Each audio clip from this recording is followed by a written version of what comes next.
We begin tonight in the West Valley, where police are investigating vandalism at a new Homeland Security property in Surprise. The FBI says that early Saturday morning, someone broke a window and started a small fire on the property, which has become a focal point for controversy over the Fed's immigration enforcement tactics. Good evening, and thanks so much for joining us. For 12 News at 6, I'm Kariba Devine. I'm Mark Curtis. ICE plans to convert the shipping warehouse into a processing site for immigrants by the end of the year. And we're now learning details about those plans. 12 News journalist Joe Dana joins us to explain why this new information is not alleviating some concerns. Joe? Congress members of both parties and people who live in Surprise say they were initially taken off guard by this plan. Now there is a change of heart for one key person. More on that in a moment. First, what we're learning. Federal documents show Surprise facility purchased by Homeland Security as part of an entirely new detention initiative meant to raise bed capacity nationwide and streamline the removal process of undocumented immigrants. Although ICE has been silent on this, the records they released says the new detention sites will, quote, ensure the safe and humane civil detention of migrants. The renovation of the building includes food service, medical care, legal resources, and exercise areas. It would hold up to 1,500 beds, confirming what we had heard previously. It would be meant to hold migrants for just a few days until they are moved elsewhere. Over the weekend, Democratic Congress members Greg Stanton and Yasmin Ansari repeated their call for more transparency.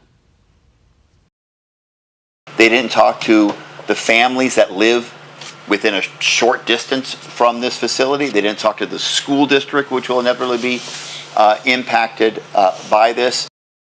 Has also released an economic impact analysis saying DHS plans to spend $150 million retrofitting the warehouse, another $180 million to operate it in the first 3 years.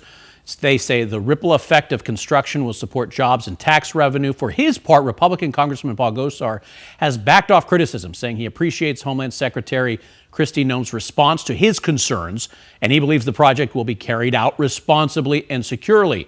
Now, an entirely different question that Democratic members of Congress have also raised is why these new detention centers will be needed. Hundreds of judges are ruling against ICE for illegally holding migrants who have work permits or asylum protections.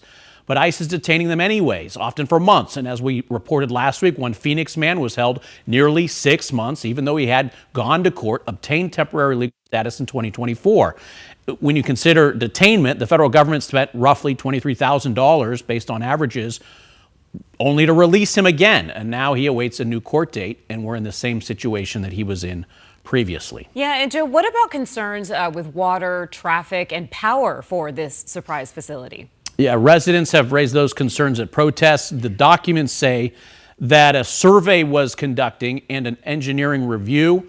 They say that there will be no detrimental effect on city and power.